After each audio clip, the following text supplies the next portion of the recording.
السلام علیکم دوستو، کیسے ہو آپ سب؟ میں ہوں عریج اور آپ ہیں اس وقت میرے چینل عریشہ ناولز پہ۔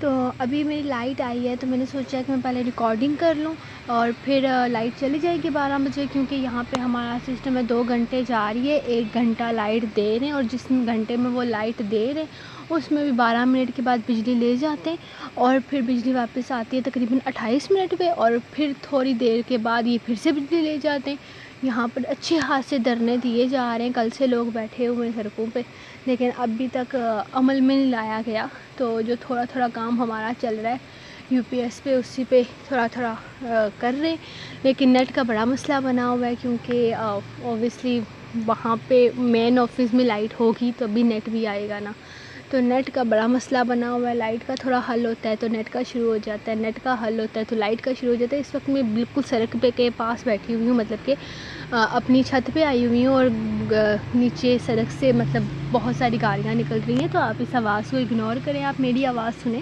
میں جتنا جلدی ہو سکے ریکارڈنگ کر لیتی ہوں اور پھر ریکارڈنگ کر کے میں آپ لوگوں سے بات کرتی ہوں، تو تھوڑا سا مجھے دیں وقت تاکہ جلدی جلدی میں کر سکوں اور میں جلدی جلدی اس کو اپلوڈ کر سکوں۔ تو لیٹس اسٹارٹ۔ جان عشقم، قسط نمبر 20، تحریر عریج شاہ۔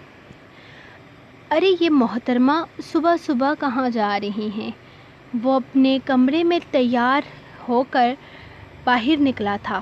اسے کسی ضروری کام کے سلسلے میں شہر سے باہر جانا تھا۔ جب اس نے عنایا کو کمرے سے باہر نکلتے دیکھا، میں زرشے سے ملنے کے لیے جا رہی ہوں۔ آج وہ آئی ہی نہیں کام پر، کل صبح آئی تھی اور ایک بیگ دے کر چلی گئی تھی۔ مجھے اب نہ یہ بیگ بھی اس کو واپس کرنا ہے۔ بڑا عجیب قسم کا اتفاق ہوا ہے، آپ کو بعد میں بتاؤں گی، فی الحال تو مجھے اس کے پاس جانا ہے۔ وہ اسے جلد بازی میں بتا رہی تھی، جیسے اس وقت اسے ارجنٹ زرشے سے ملنا ہو۔ چہرے پر رونق تھی اور ایکسائٹمنٹ بھی الگ لیول کی تھی۔ نہیں نہیں نہیں، تم ایسے نہیں جا سکتی۔ پہلے مجھے بتاؤ ہوا کیا ہے؟ تم اتنی زیادہ خوش، تم تو ناراض تھی نا اس سے، اور پھر ناراضگی میں تو تم اس سے بات نہیں کرتی ہو۔ میرا نہیں خیال کہ اس نے اب تک تمہیں منایا ہے۔ وہ اپنے دماغ پر زور دیتے ہوئے اس سے پوچھنے لگا۔ کل صبح کے بعد تو اس نے خود بھی زرشے کو نہیں دیکھا تھا۔ جب سے زراور نے اس کے سامنے اپنے دل کے جذبات کھول کر رکھے تھے، تب سے زرشے اس کی نگاہوں سے دور ہو گئی تھی۔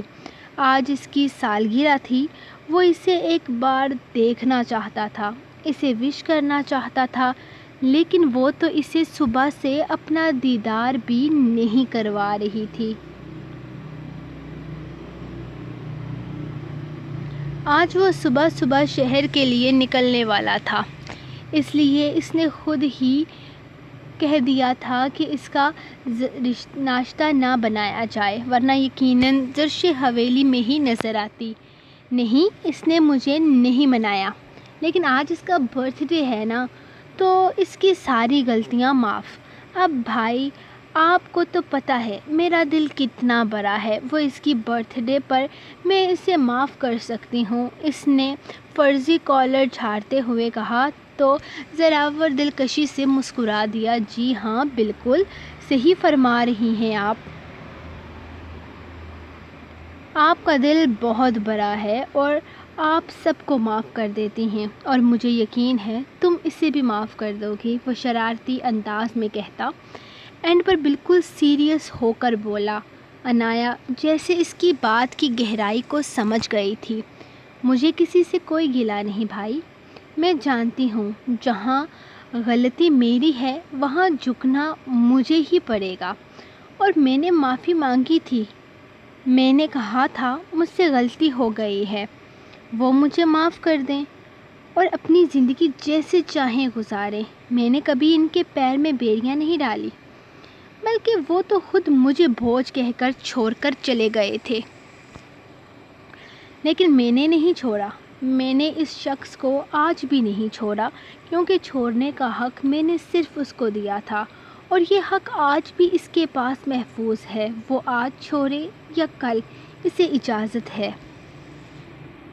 میں نے غلطی کی، میں نے معافی مانگی، انہوں نے معاف نہیں کیا بلکہ سزا دی، اور میں اس سزا کو سہ رہی ہوں۔ اور میں جانتی ہوں جس دن یہ سزا ختم ہو جائے گی شاید سب کچھ ٹھیک ہو جائے گا، سب کو سکون مل جائے گا، اس گھر کے بیٹے اس گھر میں واپس آ جائیں گے۔ میں جانتی ہوں میری وجہ سے اس گھر میں سب کو تکلیف پہنچی ہے، میں سب کی اذیتوں کی وجہ ہوں، میں گھر کے 2 جوان بیٹے کھا گئی۔ چاچی بھی غلط نہیں کہتی، میں سچ میں منحوس ہوں۔ میں کسی کو کیا معاف کروں گی؟ میں تو خود اپنے کیے گئے گناہ کی سزا کاٹ رہی ہوں۔ اس نے اپنے گال پر بہتے آنسو کو فوراً صاف کیا تھا، جبکہ زراور یہ بات کر کے ہی پچھتا رہا تھا۔ کتنی خوش تھی تھوڑی دیر پہلے، اور اس کے ایک چھوٹے سے جملے نے اسے اذیت میں لا کھڑا کر دیا تھا۔ تم نے گناہ نہیں، نادانی کی تھی انایا۔ اپنی اس چھوٹی سی غلطی کو گناہ کا نام نہ دو۔ تم تب بھی بے قصور تھی اور تم آج بھی بے قصور ہو۔ اور جہاں تک بات مقدم شاہ کی ہے تو میں تمہیں بہت بار کہہ چکا ہوں کہ وہ اپنے کیے کی سزا بھگت رہا ہے۔ اس کا گناہ اتنا چھوٹا نہیں تھا کہ اسے معاف کر کے واپس حویلی والے سینے سے لگا لیں۔ اس دن چاچی جان کی طبیعت بہت زیادہ خراب تھی، تو چاچا جان نے باتوں ہی باتوں میں دادا جان سے بات کی تھی وہ مقدم کو ایک دن کے لیے حویلی آ سکتا ہے۔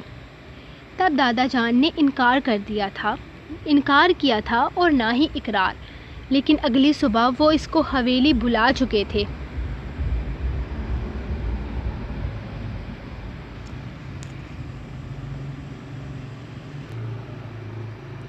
دادا جان نے اس وقت تو کسی سے کچھ نہیں کہا، لیکن وہ بہت زیادہ خفا ہوئے تھے چاچا جان کے اس فیصلے پر، اور انہوں نے صاف الفاظ میں چاچا جان کو منع کر دیا تھا کہ دوسری بار ایسی غلطی نہیں ہونی چاہیے، کیونکہ وہ جانتے ہیں کہ مقدم کو دیکھ کر تمہیں تکلیف ہوتی ہے، اور انہوں نے وعدہ کیا ہے کہ ایسا دوبارہ نہیں ہوگا۔ وہ اسے دیکھ کر جیسے صفائیاں دے رہا تھا۔ او بھائی، آپ کن باتوں میں لگ گئے؟ آپ نے جانا تھا لیٹ ہو رہے تھے۔ لیٹ ہونے کی وجہ سے آج آپ ناشتہ نہیں کر رہے ہو، یہاں باتوں میں لگے ہوئے ہو۔ ایک تو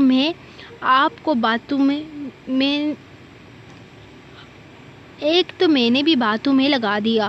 وہ نہ جانے ابھی کیا کیا کہنے والا تھا۔ جب انایا نے بولنا شروع کیا تو پھر بولتی ہی رہی، جبکہ وہ اس کے انداز پر مسکرانے کے علاوہ اور کچھ نہیں کر پایا تھا، جبکہ وہ مزید اس کی مسکراہٹ دیکھنے کا بھی کوئی ارادہ نہیں رکھتی تھی۔ اسی لیے شاپنگ بیگ اٹھائے وہ جلدی سے حویلی سے نکل گئی تھی، جبکہ وہ اس کے ہاتھ میں موجود شاپنگ بیگ دیکھ رہا تھا جو یقیناً وہ پہچان بھی چکا تھا۔ زرشے کی بچی ابھی تک سو رہی ہو؟ اٹھو، کہاں ہو تم سے تو بہت ضروری بات کرنی ہے۔ وہ سیدھا گھر کے اندر داخل ہوئی، بنا آگے پیچھے دیکھے سیدھے زرشے کے کمرے میں اس کے سر پر سوار ہو گئی تھی۔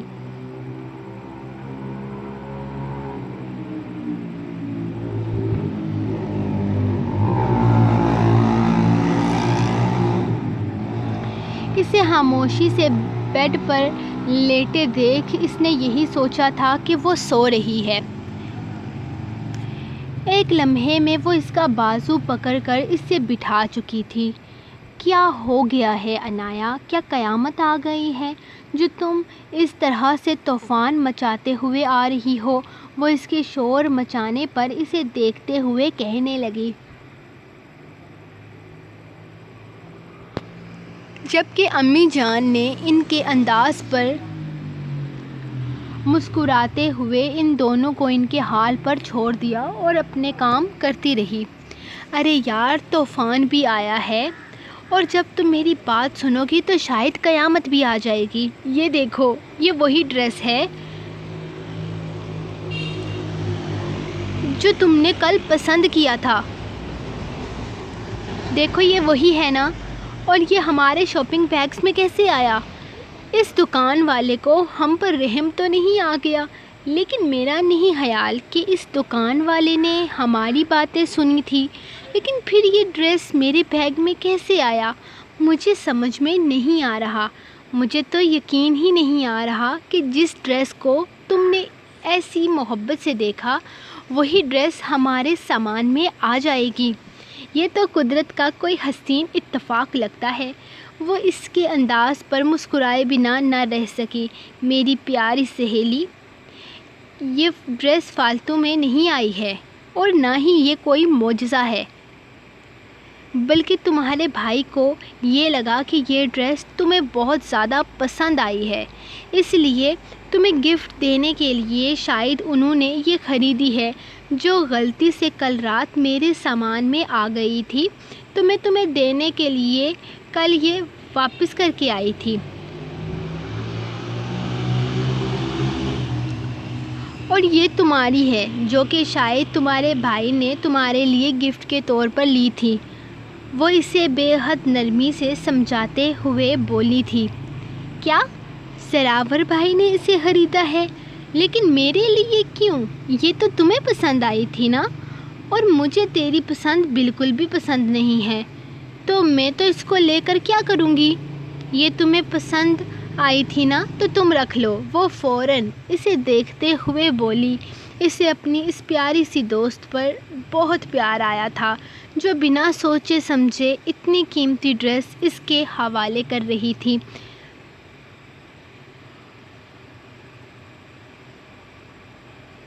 بہت غلط بات ہے انایا، تم اپنے بھائی کا دیا ہوا تحفہ یوں ہی کسی کو دے دو گی؟ اس نے بڑی مشکل سے کہانی بنائی تھی، اور ابھی اسی کہانی پر اسے عمل بھی کرنا تھا، تاکہ انایا کو شک نہ ہو، اور زراور کی اس مہربانی کے بارے میں وہ کسی کو نہیں بتانا چاہتی تھی، اور نہ ہی اس کی نیت کے بارے میں انایا کو آگاہ کر کے اس کا دل بدظن کرنا چاہتی تھی۔ ہاں یہ غلط ہے، لیکن میں اپنے بھائی کو سمجھا دوں گی کہ یہ ڈریس تمہیں پسند ہے، اور انہیں کوئی اعتراض نہیں ہوگا۔ وہ بڑے مزے سے بولی، بالکل بھی نہیں، اور خبردار جو تم نے ایسی کوئی بھی حرکت کرنے کے بارے میں سوچا، میں تمہیں ایسا ہرگز نہیں کرنے دوں گی۔ یہ غلط ہے، انہوں نے یہ ڈریس تمہارے لیے خریدی ہے، اسی لیے آج شام کو جب تم مجھے وش کرنے کے لیے آؤ گی تب تم یہی ڈریس پہن کے آؤ گی، اور اگر تم نے نہیں پہنی تو میں خفا ہو جاؤں گی۔ وہ اسے دیکھتے ہوئے کہنے لگی۔ وہ زراور پر یہ بات ظاہر کرنا چاہتی تھی کہ وہ اس کی باتوں میں آنے کا کوئی ارادہ نہیں رکھتی۔ وہ اپنی اور اس کی حیثیت کو بہت اچھے طریقے سے سمجھتی ہے، اس لیے بہتر ہے کہ اگر وہ اس کے بارے میں ایسا نہ سوچے اور یہیں سے اپنے قدم پیچھے ہٹا لے۔ وہ کسی سے دشمنی مول لینے کے بارے میں سوچ بھی نہیں سکتی تھی۔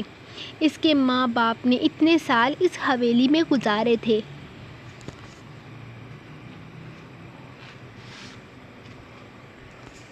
اور وہ اس حویلی کے بیٹے کے ساتھ اس طرح کا تعلق بنا کر اپنے ماں باپ کی عزت کو دو کوڑی کا نہیں کر سکتی تھی۔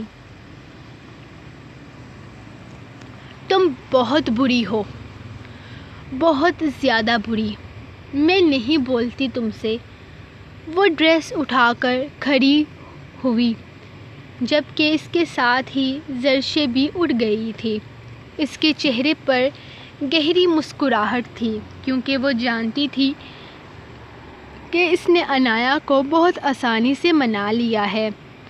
ہاں جانتی ہوں، میں بہت بری ہوں، اور اس بہت بری دوست کی سالگرہ پر ٹائم سے پہنچ جانا، کیونکہ تمہارے علاوہ میں نے کسی کو نہیں بلایا۔ وہ پیار سے اس کا گال چومتے ہوئے بولی تو انایا مسکرا دی۔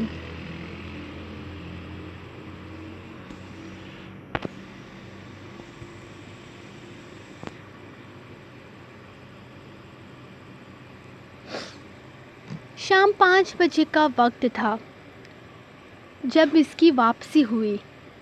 اس نے ایک نظر جعفر اکبر خان کے کوارٹر کو دیکھا تھا، شاید وہ باہر کہیں نظر آ جائے، لیکن وہ کہیں نظر نہ آئی تو وہ حویلی کے اندر آ گیا۔ جب اسے کچن کی طرف سے عنایا کی آواز آئی، یہ لڑکی کچن میں بھی کام کر سکتی ہے، یہ سوچ کر وہ بے اختیار مسکراتے ہوئے کچن کی طرف آیا تھا، لیکن سامنے کھڑی عنایا کو دیکھ کر جیسے اس کی ساری مسکراہٹ مند پڑ گئی تھی۔ السلام علیکم بھائی، آپ کی واپسی ہو گئی، مجھے تو لگا تھا آپ دیر سے آئیں گے۔ کیسے لگ رہی ہوں میں آپ کے لائے ہوئے ڈریس میں؟ ویسے آپ کو بتا دوں، یہ مجھے نہیں بلکہ زرشے کو پسند آئی تھی، لیکن یہ ڈریس بہت خوبصورت ہے۔ آج اسپیشل ڈے ہے، میرا مطلب ہے زرشے کی برتھ ڈے، تو اس کے لیے میں نے یہی ڈریس سلیکٹ کیا ہے۔ دیکھیں، میں اپنے ہاتھوں سے زرشے کے لیے کیک بھی بنایا ہے۔ اب میں جا رہی ہوں زرشے کے پاس، چلیں گے اسے برتھ ڈے وش کرنے کے لیے۔ ویسے آپ کو انوائٹ نہیں کیا ہے، کیونکہ اس نے اپنے پارٹی پر صرف مجھے انوائٹ کیا ہے، لیکن میں آپ کو اپنا مہمان بنا کر لے کر جا سکتی ہوں، اس سے بھی کوئی اعتراض نہیں ہوگا، اور آپ بھی کھا لینا میرے کیک سے تھوڑا سا۔ وہ بڑے مزے سے اس کے سامنے لہراتے ہوئے اپنا ڈریس دکھا رہی تھی، جبکہ وہ سارے دن کا تھکا ہارا واپس آیا تھا۔ وہ اپنے ساتھ کچھ اچھے کی امید رکھتا تھا، لیکن عنایا کو اس ڈریس میں دیکھ کر غصے سے اس کی آنکھیں سرخ ہونے لگی تھیں۔ نہیں، مجھے نہیں جانا، تم جاؤ، میں جا رہا ہوں اپنے کمرے میں آرام کرنے کے لیے، اور اس محترمہ سے کہہ دینا کہ صبح وقت پر آ جائے، اسے تنخواہ میں چھٹیاں کرنے کی نہیں دیتا۔ وہ غصے سے کہتا تیزی سے سیڑھیاں چڑھ گیا، جبکہ عنایا اس کے لہجے پر پریشان ہو گئی تھی۔ اسے اتنا غصہ کس بات پر آیا تھا وہ سمجھ نہیں پائی، لیکن یہ سمجھ گئی تھی کہ وہ ضرور کسی سے لڑ جھگڑ کر آیا ہے، یا کسی بات کو لے کر بہت زیادہ ٹینشن میں ہے۔ سو گائز، یہ رہی آپ لوگوں کی ایپیسوڈ نمبر 20۔ تو آپ لوگوں کو ایپیسوڈ کیسی لگی یہ تو آپ لوگ کمنٹ سیکشن میں مجھے ضرور بتائیے گا۔ اب کیا لگتا ہے آپ کو، زراور کیا کرے گا اس کے ساتھ؟ کوئی ایکشن لے گا یا پھر بھول جائے گا اسے؟ کیونکہ جیسا کہ میں آپ کو پہلے بتا چکی ہوں کہ ضروری نہیں کہ یہ کپل بنے، تو اس لیے میں نے سوچا کہ آپ سے سوال بھی ایسا ہی کروں نا، کہ وہ ہو جاتا ہے نا کہ یہ کپل ہے، وہ لیڈر سوچتے ہیں کہ ان کا کپل بنے گا تو یہ ہوگا تو وہ ہوگا، تو میں نے سوچا میں کلیئر کر دوں کہ ہو سکتا ہے کہ ان کا کپل نہ بنے۔ تو باقی مجھے بتائیں کہ عنایا کی سٹوری میں کس کس کو انٹرسٹ ہے، کیونکہ یہ جو سٹوری ہے نا، میں نے اس کے لیے بہت کچھ سوچ رکھا تھا۔ خاص کر میں نے سوچا تھا کہ یہ جو 2 سٹوریز ہیں ان کو میں تقریباً ہاف کے آگے لے کر جاؤں گی، پھر عنایا کی سٹوری کو سٹارٹ کروں گی، لیکن مجھے ایسا لگتا ہے کیونکہ عنایا کے ریلیٹڈ اتنے سارے سوال آتے ہیں کہ میرا دل کرتا ہے کہ میں اس کو ساتھ ساتھ میں ہی بیچ میں ڈال دوں، لیکن پھر میں سوچتی ہوں کہ پہلے 2 کو لے جاؤں آگے، اور پھر فیس بک پر جو ناول شروع ہوگا وہ کب سے شروع ہوگا۔ آج کل میں فیس بک پر بالکل پوسٹ نہیں کر رہی ہوں، کل یا شاید پرسوں میں نے پوسٹ کی تھی، تو میں نے سوچا میں بتا دوں کہ میں عید کے بعد ہی فیس بک پر نیو ناول شروع کروں گی۔ عید کے بعد اس لیے کہ پہلے میں نے سوچا تھا کہ 1 تاریخ سے میں شروع کر دوں گی، 1 جولائی سے، لیکن پھر یہ کہ کچھ دنوں کے بعد عید آ جائے گی، پھر عید کی مصروفیات میں میرے 5-6 دن ادھر گزر جاتے ہیں، تو ادھر